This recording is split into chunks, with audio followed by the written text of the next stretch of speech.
Pessoal, a gente vai tentar aqui trazer algum conteúdo ainda, né? Estamos trazendo de uma forma simples, sem produção, mas é, pelo público que curtiu o canal, que prestigiou o canal aí pelo tempo que ele esteve mais na ativa.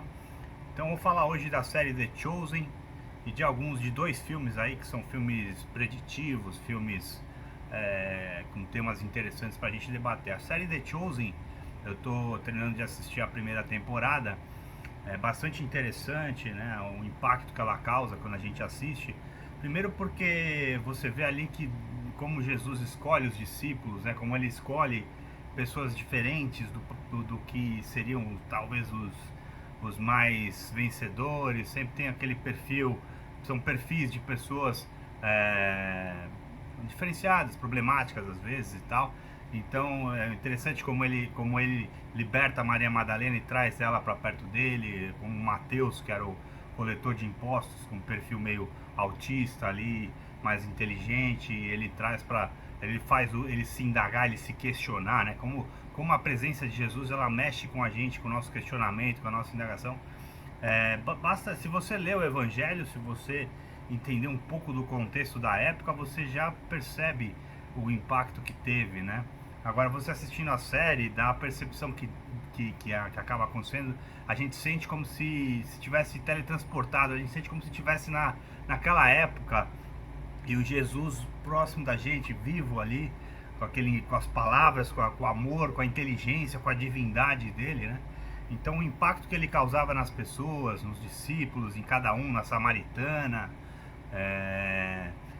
era muito grande, né? O questionamento, como ele acabou causando uma revolução e ele mexeu na estrutura política ali de Roma. Os fariseus, os doutores da lei, se incomodaram muito com ele. É interessante que tem até um fariseu que acaba ficando atraído por Jesus, por seguir Jesus, e ele chega próximo de seguir, mas devido à estrutura, devido a toda ao que ele já tinha, ele acaba não indo. Então a gente acaba dando um spoiler ou outro, mas é muito interessante ver essa série até para quem é cristão, para quem não é. Para quem não é, vai se deparar com uma obra muito bonita, em que tem trechos que são literais ali do Evangelho e trechos que são fictícios, que podem muito bem ter acontecido ou não, mas que são de uma riqueza de conteúdo, de evangelização, né?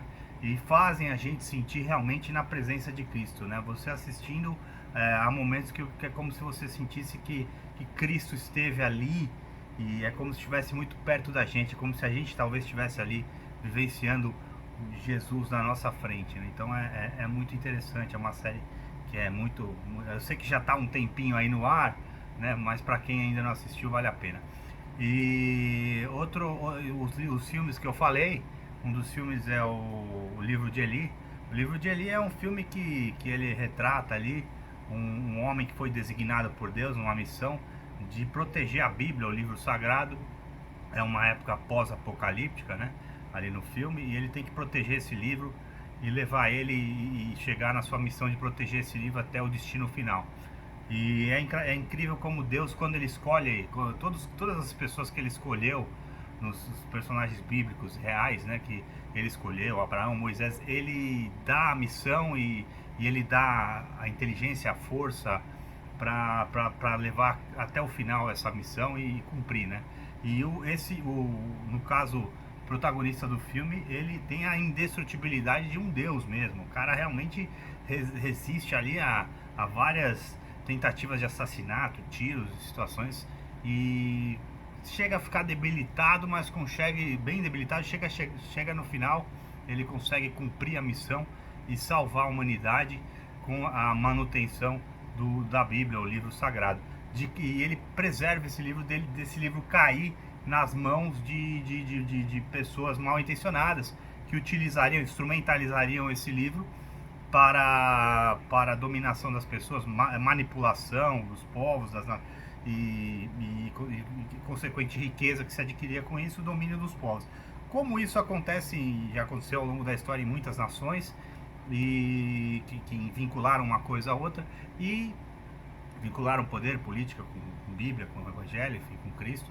E também acontece em muitas denominações cristãs que se utilizam de toda uma da Bíblia para benefícios pessoais. É um livro que um filme que vale a pena assistir também. Outro filme que eu quero falar é o filme da Guerra Mundial Z, né? É interessante que é um filme sobre uma pandemia zumbi.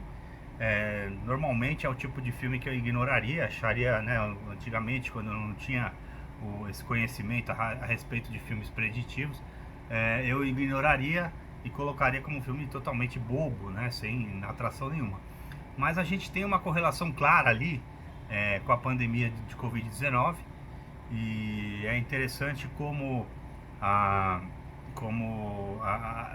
esses filmes preditivos, esses filmes que eles querem transmitir uma mensagem, eles querem colocar a população numa frequência de pânico, de medo, né, como esse da internet que está no Netflix, como tantos outros. São uma lista muito extensa de filmes dessa linha preditiva sobre pandemias, guerras, enfim. E esses filmes eles tentam manter a gente numa frequência de medo, exagerando na mensagem daquilo que eles estão programando fazer. Então, eles, os donos do mundo, lógico. E então essa mensagem desse filme é uma mensagem exagerada. A pandemia de Covid não foi uma pandemia, não sei se ela estava se relacionando, estava querendo dizer a respeito dessa pandemia especificamente, que podem vir outras, mas deve vir, aliás. Mas essa pandemia de Covid foi uma pandemia muito mais branda do que essa do filme do Apocalipse Zumbi, da Guerra Mundial Z, né? Então, que é um filme de apocalipse zumbi. Então, isso tudo mostra que como eles exageram, como eles criam sempre um alarde muito grande, para na hora que acontece tá todo mundo com medo, tá todo mundo em pânico. E não é bem assim, né? E é interessante também ver como eles colocam a OMS, a ONU, a Organização Mundial da Saúde e a Organização das Nações Unidas, como as entidades que vão resolver o contágio, vão solucionar, vão ser as heroínas da história. Quando é justamente o contrário, são elas que ajudaram a propagar o vírus, as mentiras, através da mídia, né? Então é um filme que acaba sendo, de certa forma, interessante para se refletir a respeito, né? Pode ser sobre uma outra pandemia futura que vai acontecer, a gente não sabe, mas de certo sempre é um exagero.